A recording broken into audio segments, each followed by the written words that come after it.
मित्रांनो, मेंदूची कलई या आपल्या चॅनलमध्ये पुण्याचे नियम भंगू भाग 3 मध्ये आपण आज आलो आहोत आय लव्ह कात्रज या चौकात. डोक्यावर दशकांपासून चालू असलेले जगातले 8व्या आश्चर्याचे निर्माण आणि खाली फुल राडा. आता इथून जेवढा दिसेल तेवढ्या झेब्रावरून रस्ता क्रॉस करण्याचा मी प्रयत्न करतो. रिक्षा या भर चौकात पार्क केलेली आहे. चौकामध्ये डीमार्टचे बास्केट बहुतेक सांडले कुणाचे तरी.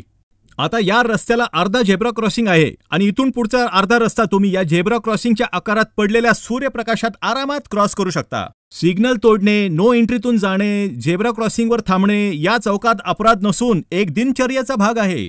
आता हे समोरून कादर खान सारखे दिसणारे एक सभ्य काका रस्ता झेब्रा क्रॉसिंगवरूनच क्रॉस करत आहेत. जीव मुठीत घेऊन वाहनांना थांबवण्याचा केविलवाणा प्रयत्न अयशस्वी ठरून सुद्धा ते सुखरूप पलीकडे पोहोचले. अरे नियम भंगूंनो, निदान वयाचं तरी भान ठेवा रे. आणि समोरच्या कोपऱ्यामध्ये गंभीर गुन्ह्याचे आरोपी 60 रुपयांचे पीयूसी नसलेले काका यांना पकडण्यामध्ये पोलीस यंत्रणा व्यस्त. चौकामध्ये मौत का कुवा झाला तरी पण चालेल, पण एकही पीयूसी आणि इन्शुरन्स नसलेला माणूस सुटता कामा नये. मला आधी वाटायचं की या चौकाचं नाव कात्रज चौक आहे, पण या चौकाचे खरे नाव श्री संत खेतेश्वर चौक असे आहे, ज्याचा बोर्ड एका ओढणीच्या सहाय्याने बांधण्यात आलेला आहे. का ओढणी याच्यावर वाळत टाकली आहे मला नाही माहित.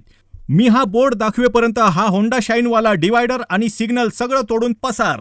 मला नाही माहित ही पीएमटीची बस आहे का विजय सेल्सची बस आहे, पण याच्यामुळे मला रस्ता क्रॉस करणे अशक्य झाले आहे. हा रिक्षावाला बघा पूर्ण लग्नाचं बिराड घेऊन चाललाय आणि ते पण चौकाच्या मध्ये ब्रिजच्या खाली थांबून अजून पॅसेंजर भरतोय. मला आयुष्यात एकदा तरी मेंटल हॉस्पिटल आतून बघायचे होते. ती माझी इच्छा आज बाहेरून पूर्ण झाली. फक्त 5 मिनिट या चौकात थांबल्यानंतर मी हेच विसरून गेलो की मला पुढे कुठे जायचे होते. मित्रांनो, एवढी रिस्क घेऊन मी तुमच्यासाठी व्हिडिओज बनवतोय आणि तुम्ही सबस्क्राईब करायला विचार करताय. दाबा राव आता तरी सबस्क्राईबचे बटन पटकन. पुढचा भाग बघायचा असेल तर कमेंट करा पटकन. समाजात परिवर्तन घडवण्यासाठी व्हिडिओला लाईक आणि शेअर करायला विसरू नका.